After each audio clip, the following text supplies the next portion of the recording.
Well, good morning, everybody. So Nick really set up the challenges and opportunities at a macro level. I want to offer a view of a paradox of kind of where we're at with AI. I'm going to use two data points, both of them from MIT. I think a lot of people may have seen the recent study that said that about 95% of generative AI projects had yet to generate positive revenue gain. Now, there's a lot under the surface there, some pluses and minuses. But clearly, we're not at the high ROI point yet with Gen AI across multiple industries. The other data point I'd offer from MIT is I've been a reader of the economist Eric Brynjolfsson for about 30 years. And, you know, late 90s, he was writing a lot about the productivity paradox, this idea that we were seeing massive investments in IT, but we weren't seeing any return on a macro level in terms of productivity across multiple industries. And it turns out that it was simply a measurement and timing issue, and his writing then turned to how, in fact, as we know, IT has made enormous progress in advancing companies and economies around the world. So the question for us today is going to be, where are we? What's real? What's hype? How do we move from what's exciting and encouraging to something that actually produces real value? You know, what are the pathways for us to get there? So to do that, again, we've got terrific leaders that give a pretty clear 360-degree view. I think we've got just about every compass point covered by these four. And each has a unique vantage point on what's real and what's hype. Let me introduce them very briefly. From far side, Jason Patten, who's EVP and Head of Enterprise Strategy at UnitedHealth Group, where he helps shape the future of one of the most diversified and influential organizations in healthcare. Lidia Fonseca, who is Chief Digital and Technology Officer at Pfizer. She's been at the forefront of digital transformation in pharma, including the company's groundbreaking work in drug discovery and development. Dan Sheeran, who's General Manager for Healthcare and Life Sciences at Amazon Web Services, where he leads strategy and partnerships that are powering AI adoption across the industry. And last and not least, Tilak Mandadi, who's EVP for Ventures and Chief Experience and Technology Officer at CVS Health, where he's leading efforts to connect CVS's vast footprint, retail, pharmacy, payer, PBM, clinics, through innovation and technology. So I'm hoping that we can dive into some specific questions. We're going to try and go fast to try to unpack, you know, what are the real practical lessons that are coming from each of your playbooks. So to begin with, here's a question for all of you. Where are you seeing the most meaningful impact from AI in your organizations? And what do you see as maybe the one or two ingredients that really make a difference in AI solutions that are producing value? And maybe we'll start at that end, and Jason, and come down this way. Good morning. It's great to be here. Listen, I think I'll echo what Nick said. You know, specifically at our scale, we naturally start where the scale exists, and it is in the administrative and kind of operational processes. You can look at those things that we do hundreds of thousands, if not millions of times a day, and say, boy, we could probably do that with higher quality, be more efficient as we do it, leverage this new technology in a way to drive efficiency in a way that we just haven't in the past. And machine learning and these tools have been around for a while, and we've been using them for that whole time, but I think this is a new day. That said, when we think about the unlock to go further, some of United's greatest strengths are in its scale and its breadth and its data. I think some of United's challenges are in its scale and its breadth and its data. And so I think our ability to take that data and connect it in a way, organize it in a way, simplify it in a way that maybe we haven't in the past, now we have a reason. There's a real reason for us to take some of those assets now and standardize and digitize them in a way that we haven't. We spent a lot of time digitizing benefits. You know, it can sound not that sexy, but the reality is your ability to unlock things like explanation of benefits and have people not feel like they have to search and look at a book and kind of stop trying and really actually have benefits be searchable, things that they can actually access and understand quickly. It's important, and that can make a big difference for patients, for members, for people. And it's the hard work underneath that, I think, is what we've been really at for quite a while now, and it's being unlocked, and we're seeing value. Mm-hmm. Lidia. Yeah, I think the success of AI requires us to think differently about how we work. Mm-hmm. at Pfizer, I like to say that we're not creating a digital and AI strategy for the business, but rather we're creating a business strategy for a more digital and AI-driven world. So let me start with three critical factors that determine whether AI, results will scale. I think first, it's adjusting our mindsets. We have to adopt an AI-first mindset. And that means that to truly harness the power of AI, we got to reinvent the work with AI as a foundation. So not just retrofitting for incremental improvement. I think the second is increase AI fluency across the organization. That's why we launched Pfizer's AI Academy in 2024. And it is designed to empower all of our colleagues with the knowledge and skills that they need to really leverage the transformative power of AI. And we offer curated set of trainings and certifications. And they really are for people that are new to AI, to those that are very much experts in AI, right? Our engineers and our AI architects. And I would say the third thing, very, very importantly, we must make AI outcomes measurable. And like any other investment that we make, it is important that we measure the results of AI, including revenue, cost savings, customer satisfaction, R&D productivity, manufacturing cycle times, and our time to market. The very same metrics that we use to run the business and grow the business. At Pfizer, we have already achieved over $1 billion in IBT from AI programs across our functions in the company, and we're on track to reach 2 billion IBT by 2026. Real tangible outcomes. And so we measure everything against how quickly we can get more medicines, quality medicines, to patients because we know that they're waiting for them. Nice. Dan? Well, this is going to sound familiar because some of my themes Lidia just hit upon. At Amazon, we write a lot of software, and we are seeing tremendous impact in our organization from the use of AI-based coding tools. Really a dramatic improvements in efficiency and also in, with certain parts of our developer communities, job satisfaction. It's been fascinating to watch. It's typically, and I'd ask you to keep this to yourself, but it's often the people who are in the first 10 years of their career and then the people who are at the pinnacle of their career who are most aggressively adopting these technologies. And the people that are kind of in the middle have been the most resistant because they've got their workflow. They know their shortcuts and their macros. And we see similar things playing out in our customers, whether it's a healthcare environment or a life sciences company. And so that's just one lesson we've learned that may be helpful. A second one is to Lydia's point about the need to rethink the work itself, the definition of the work and putting AI at the center of the work. We deeply believe that, unsurprisingly. But one of the things that we've learned about accomplishing that is, especially as we've introduced AI agents into daily workflow, we've had to become very, very intentional in two areas. The first is leadership, making sure that the leaders of a team are really bringing everybody along, helping the team members understand their role. And the second is learning how to treat the agents as full citizens of a team. And I mean this in every way, from how you onboard an agent, how you design knowledge sharing between the AI agent and the humans on a team, how you establish permissions, access controls. And this is both to make sure the agent is behaving as intended and to make sure that the humans on a given team understand the agent's role, make the most of it, and are not threatened by it.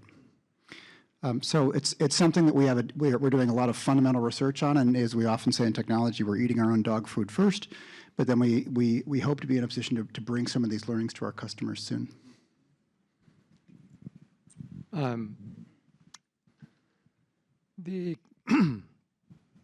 We created something called Insights Engine for Oak Street clinics. And what it does is it goes through all the radiology reports and then finds out, are there things buried in the radiology report that a provider would never see because it's so far buried in it, and then escalates it to the provider on, have you paid attention to this? This is a real story. 82-year-old man goes for CT scan for abdominal pains. 10-page report, 9 pages are about the abdominal issues. There's last page, there are 2 sentences on, there's something really goofy with the lungs. Turns out he has advanced COPD. Provider would have never caught it, but for AI. Now we are treating him for COPD. He's in a much better shape.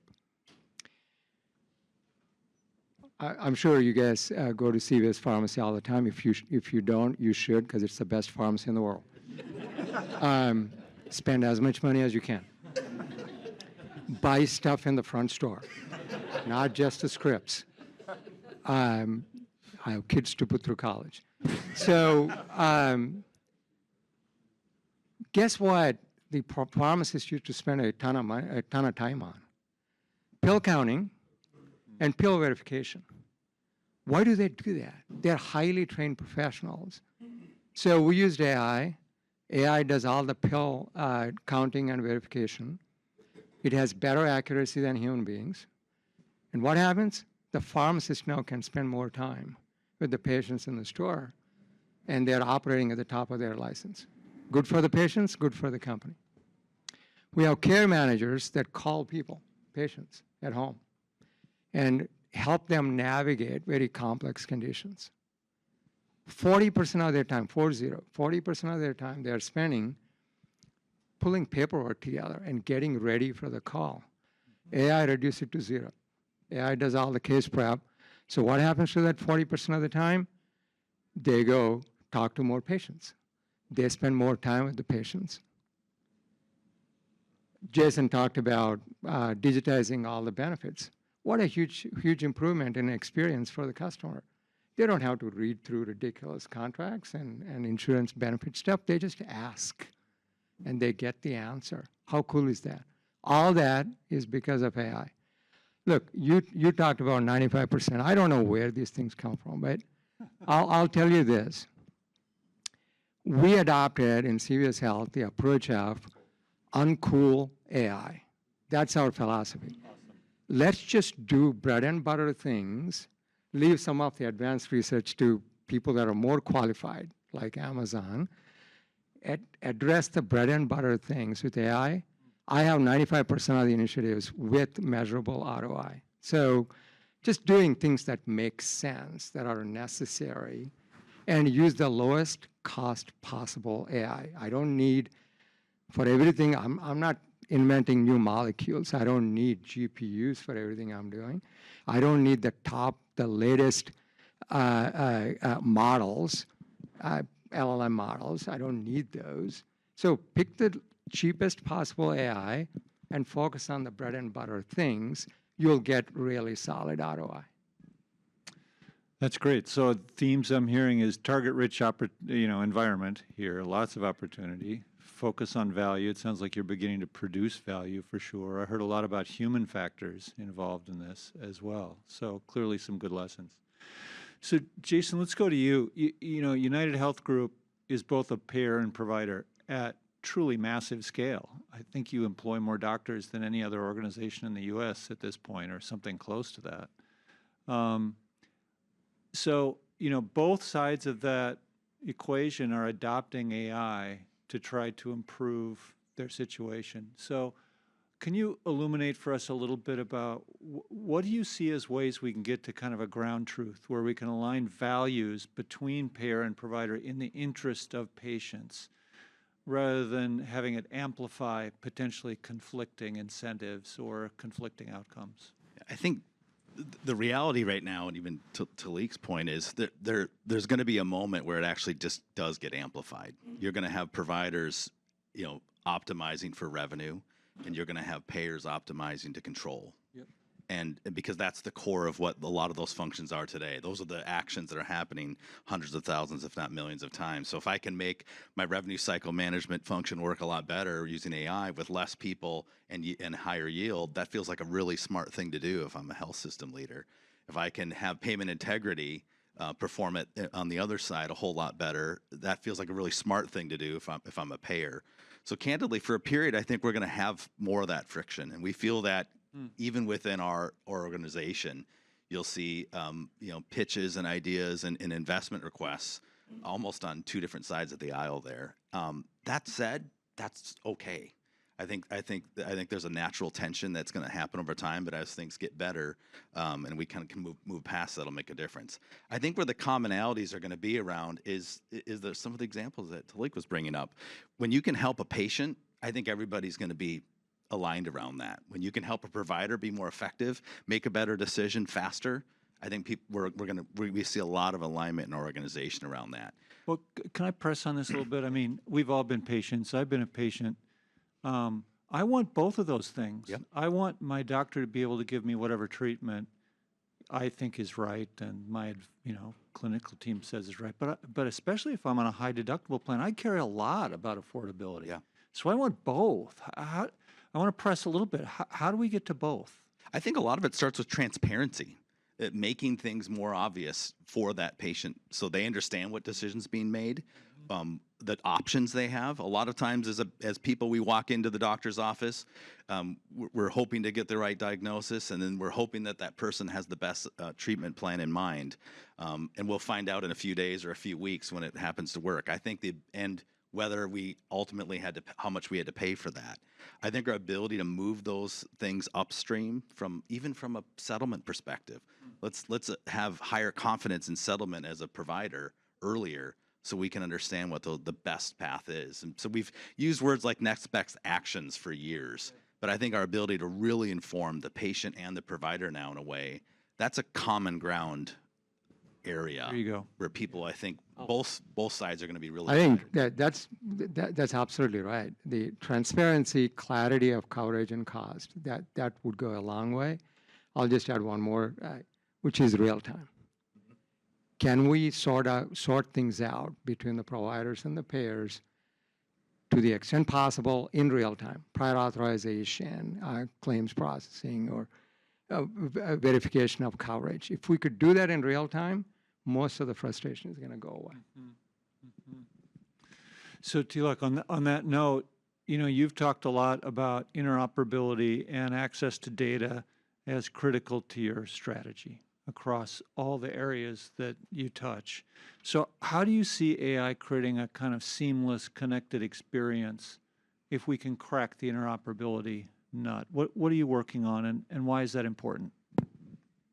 By the end of 2025, the CVS Health app is going to be completely driven by customer needs, preferences, consents.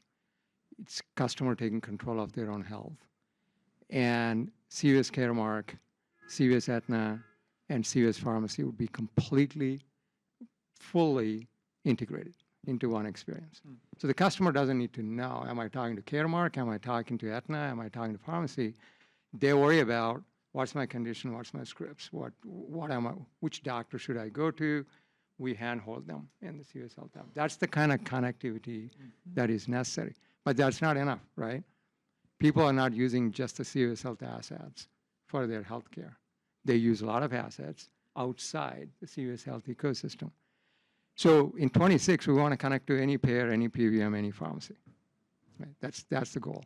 The only way to do that is to have real-time open interoperability across all the healthcare entities. So we are working with our peer group plus CMS, because that's what is needed to progress the interoperability efforts forward. So do you think we do have that infrastructure of standards, of agreement across industry? Probably for both you and Jason, I'd be curious, and anybody else too. But there is a strong intent and goodwill that we need to standardize. We need to have full interoperability. Infrastructure is going to follow. I'll be lying if I say all the infrastructure existed. I don't know, Jason. We're spending real time on this right now, and we know that even though there are common elements to prior authorization, utilization management, there are broad systems that have clinical evidence and guidance that are informing these. The reality is they're implemented different, dozens and dozens of ways. So if I'm a provider, I get a different answer. I have a different form to fill out, different fields, different everything for the exact same question. So we're spending real time right now around, okay, how can we have that be more simple, more consistent, so there's maybe one way? Let me go back to Lydia. I know this is an interest of yours. How can we use some of these new tools to help patients navigate this complicated environment, whether it's affordability of price, right therapy, all those kinds of things? What do you think that we can use these tools to help patients get to a better outcome with better knowledge? Absolutely. I think we can all agree that generative AI has unlocked incredible opportunities and new challenges as well, right? On the one hand, we have unprecedented access to data and knowledge, but the sheer volume of information can be overwhelming. I think typically a consumer who has symptoms or has been diagnosed with a condition goes to Google, types in some keywords, and gets a long list of links that they're left to sift through to figure out, the answer that they're looking for. It's hard to know what information to trust and what steps to take. So it can be intimidating. Now imagine if you could simply ask your question and get an answer that you can trust, like having a research assistant in your pocket. That is precisely why we created Health Answers by Pfizer, an experience that provides up-to-date, relevant answers to consumers' health and wellness questions. A consumer asks a question and they get a direct answer, including links to the source that the response came from. Unlike other generative AI products, Health Answers delivers objective insights from trusted third-party sources, including Harvard Health Publishing, Dr.pedia, the NIH, the CDC. It was really important to us that the information is objective and independent. We launched Health Answers earlier this year with a very positive response from consumers, and it has nearly a 90% satisfaction rating, which is 14 points above the average for health apps. And so Health Answers by Pfizer is available in the Apple and the Google stores.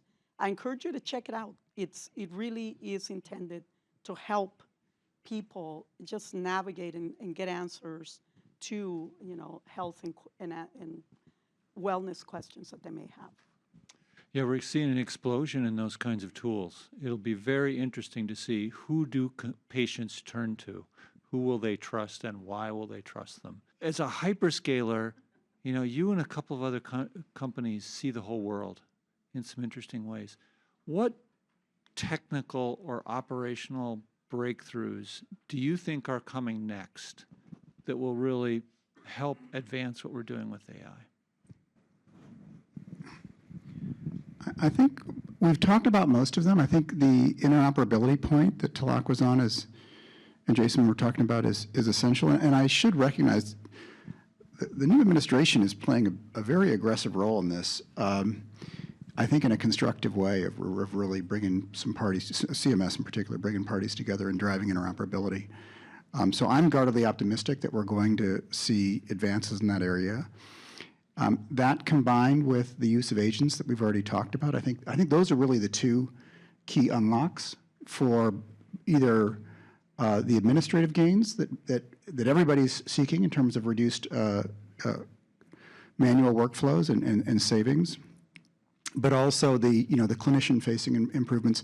I think it's important to recognize the adoption and provider embrace of ambient technology is for my career, is the first mass impact use of AI where it's actually fulfilled the promise that everybody's been talking about for now decades. And we should, most of us are so close to it that it's hard to step back and realize, oh wow, something is really different. Yep. And it's impacting thousands and thousands of providers and hundreds of thousands and soon millions of patients. And so so that's the first thing we're seeing. Ambient is there's in radiology, as Tilak gave a good example earlier, there's many examples in radiology and a handful of other areas of AI being used in a discrete sort of modality-specific manner. But in terms of mass impact, we think ambient's going to have continue to have an enormous impact. But we also think it's going to go from being a function or a feature. It's going to go from, sorry, I got it exactly wrong. It's going to go from being a standalone product to being a feature that enables many other things. The impacts on coding and our CM are obvious, but it's really it's going to be, I predict, the integration with things like open evidence and and other clinical guidelines up to date, and then ultimately really profoundly impacting clinical decision support is what we're super excited about. And then I could, Lidia and I both could talk for the rest of the time you'd give us about the impact on drug discovery. There's most of the excitement that you see around drug discovery is around, very exciting, like how are we going to discover the causes of diseases and new targets, and all of that's true and very important and valid. But the low-hanging fruit is in speeding up clinical trials, which is a very, very manual. It's the biggest source of time, cost, and risk for every one of our life sciences customers, and it is the part of their business that is the most addressable with AI because it is so full of manual, predictable processes. I've got so many scars from clinical trial matching in my career. So a quick lightning round question. We just have sort of a minute left. Let's just go down the line here. We'll start with Jason. In what year do you think we will look back and say AI became mainstream in healthcare? I don't think we're there yet.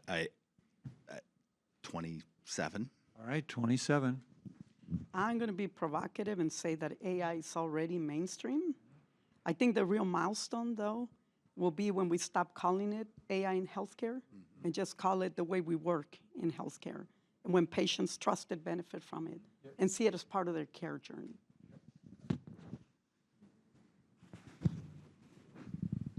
I agree. Last word. I think different parts of healthcare, AI is going to mature at different times. I think it's a continuum. In some areas, we are already mature in 25, and some areas that we probably get there in 28, 29. So it's an ongoing process. All right, that sounds encouraging. Nobody said 2030 or later, so that's a really good thing. Please join me in thanking this great panel for their insights.